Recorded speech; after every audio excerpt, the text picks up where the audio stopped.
Coral Castle in Homestead, Florida was built by one man, Edward Leedskalnin, a Latvian immigrant who spent nearly 30 years carving and moving giant blocks of oolitic limestone by himself.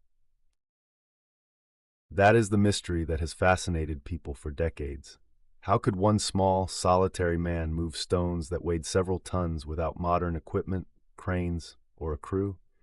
Leedskalnin began building the castle in the 1920s after a broken engagement inspired him to create what he called a monument to his lost love. He worked mostly at night and kept his methods secret. Because of that secrecy, Coral Castle quickly gained a reputation as one of the great engineering mysteries of the 20th century. So how did he do it?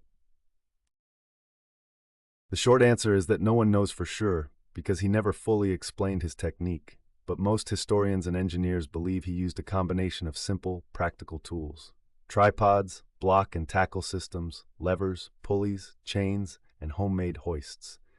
The limestone in the area is relatively soft and porous, which would have made it easier to cut and shape than harder rock. With patience and mechanical advantage, even very heavy stones can be moved. Leedskalnin was also extremely methodical.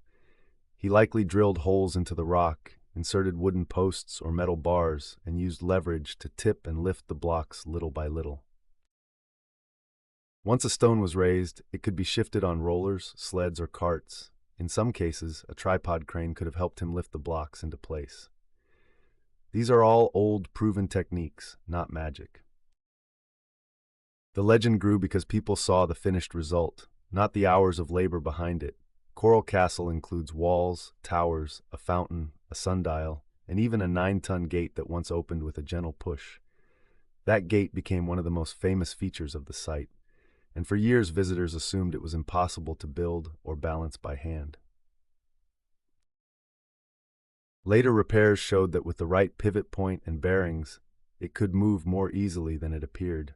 In the end, Coral Castle was probably built through a mix of ingenuity, persistence, and old-fashioned physics. Leedskalnin may have been secretive, but the evidence points to a brilliant, self-taught builder using basic tools in clever ways. The real mystery is not whether it was possible, it was. The mystery is how one determined man managed to do so much, alone, for so long.